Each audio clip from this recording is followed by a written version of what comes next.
Hello guys, muraho mumeze neza, nizere ko muri amahoro kandi mumeze neza aho muherereye hose. Uyu munsi nongeye kandi kubategurira ikindi kiganiro special ku bagabo.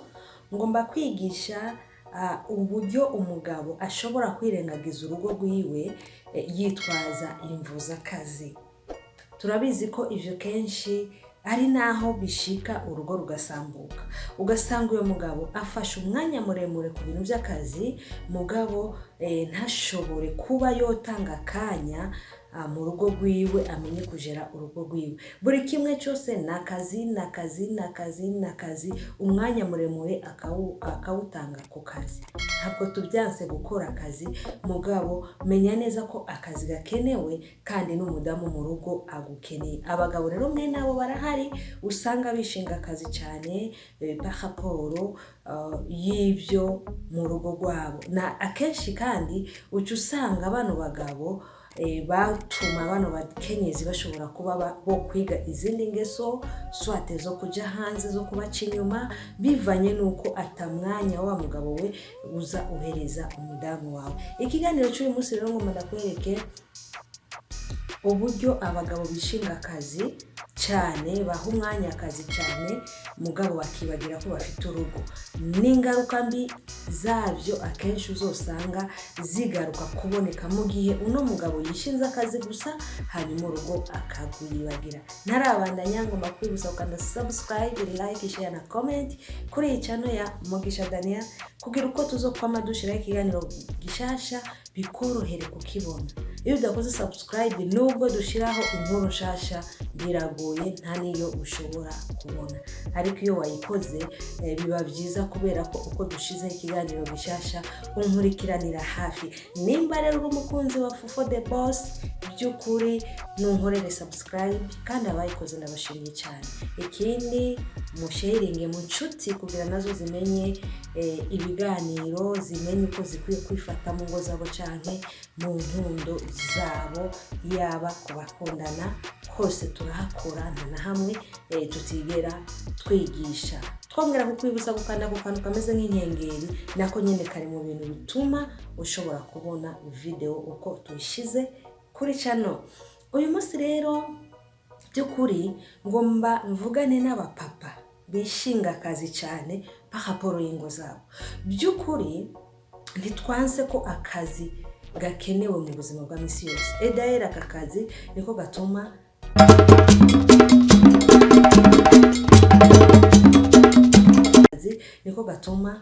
tubaho. Aka kazi niko gatuma kazana iterambere mu rugo. Aka kazi niko kazana buri kimwe cyose, sibyo?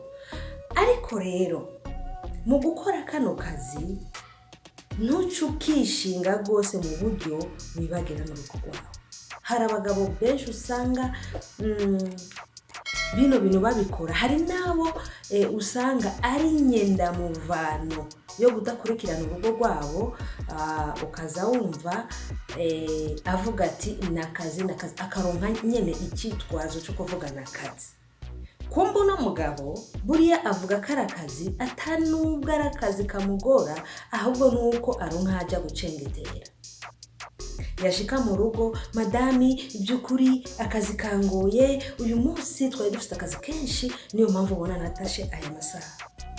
Kumbe nububeshi ari kubwira umugore, ahubwo yavuye ku kazi kare, noneho yaronsa ahanyura, hariya yanyuze, kumbura afite uwundi mugore hariya, yaje atunganije byose hariya, yashika mu rugo rwiwe agashika garama.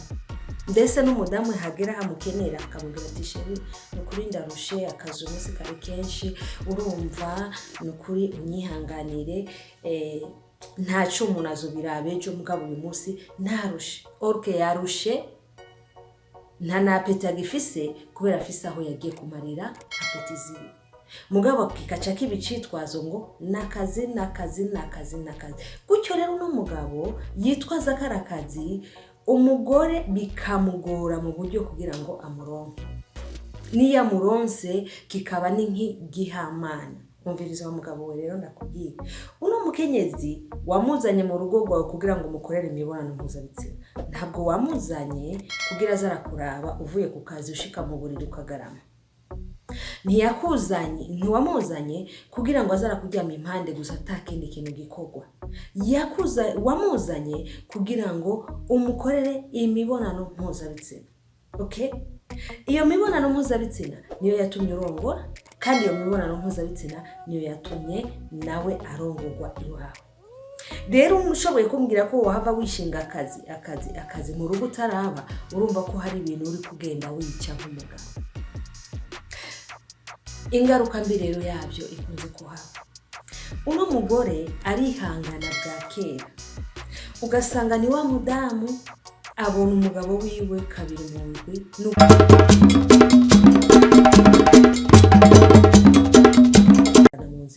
kandi bari kumwe, wanashaka gataha no mu rugo mugabo akamubura. Imvo akazi. None wa mugabo ngo ndakubaza ikibazo, uze kwandika kuri comment aho.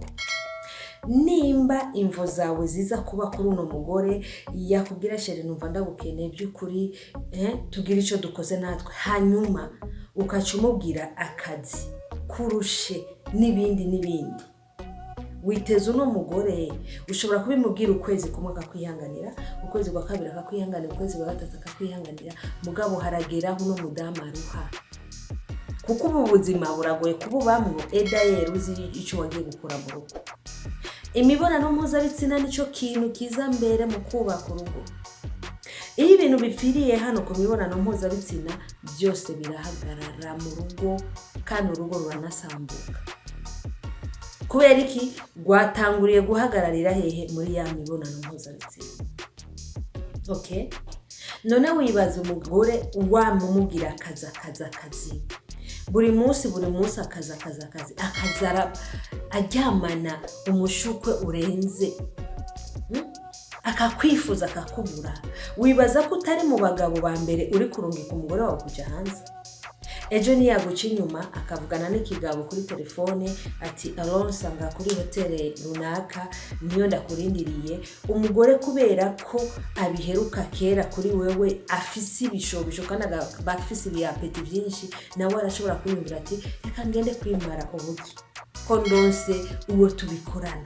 Yes, uyu mugore akagenda ashise hariya ku hoteli bagakora amarorerwa ntumenye na kimwe, agaheza agataha. Kandi umugore iyo yatanguye iyo ngeso, agatangura iyo ngeso yo kuguca inyuma wowe nk'umugabo, bitewe n'uko utamuha umwanya, by'ukuri wa mugabo ubugabo nta n'ijambo usubira kugira mu rugo.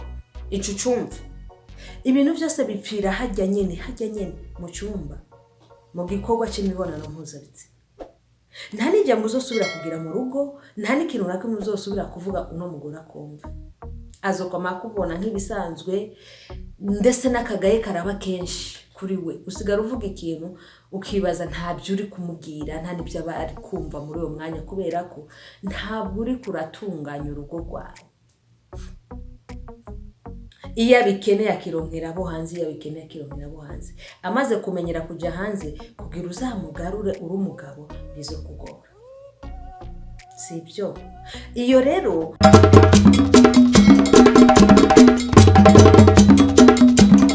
mu gihe umugabo udashobora guhereza umwanya umugore w'icyo gikorwa cy'imibonano mpuzabitsina. Egome turazi yuko akazi urashobora gukora ukarura umugabo kandi ntiwibagire urugo ruri mu bintu biza mbere mw'abagabo. Urugo ruri mu bintu biza mbere. Gukora imibonano mpuzabitsina n'umugore wawe biri mu bintu biza imbere ya byose. Iyo mu gatondo byose ukajya ku kazi, usize utunganije mu rugo rwawe, ibintu bikagenda neza mu rugo rwawe, by'ukuri no muri ako kazi ugiyemo ugenda ufite amahoro n'umutekano. Ariko iyo ugiye ku kazi ugasiga mu rugo byanze, ugasiga mu rugo umugore atiyumva neza, ukamusiga yabyimbaganye, ukamusiga umugore atishimye, nawe wowe nubwo uba uri ku kazi nta gukora neza, ugakorana ama stress kubera uzi ibyo wasize he mu rugo. Akazi ni gakogwe, gahejeje gukogwa, taha mu rugo, tanga umwanya wo kwicarana n'umudamu wawe muganire. ivy'akazoza k'ubuzima bwanyu. Umwanya ni ikintu kirumara mu rugo.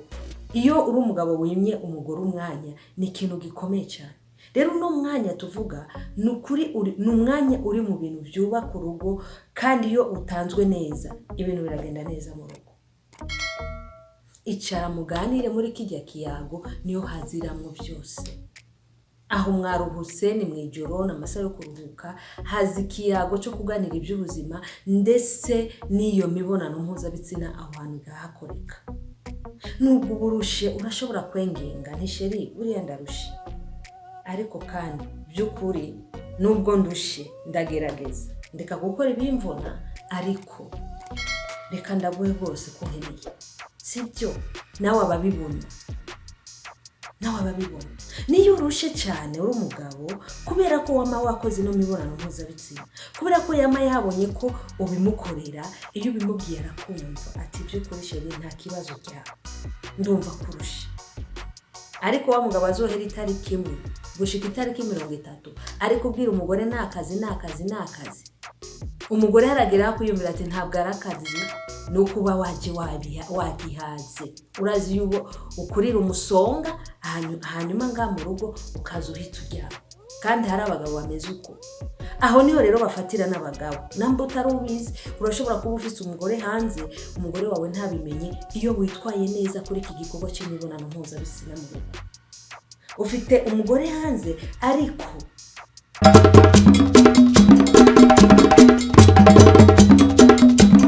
umugore wawe ntapfe yaragutoye kubera iki? Umwanya wose agukenereye ko arakubona, umwanya wose akugombeye ko arakubona. Ariko iyo utitwaye neza kuri imibonano mpuzabitsina, hari abagabo bihinduka. Ego birahinduka iyo amaze kugira umugore hanze, acagira izindi karaktere zimeze ukuntu. Nimba mu ndwi yashobora kubikora 3-4 n'umugore, acagabanya akaza arakora rimwe cyangwa indwi yose igahera adakoze. Deja aho umugore aragufata tu, kuko ubwa mbere araharura, ntabwo ari kamenyere yawe. Bitanguye gute? Biboneka usigaye umvanga wa mugabo, ni neza ashobora kubibona.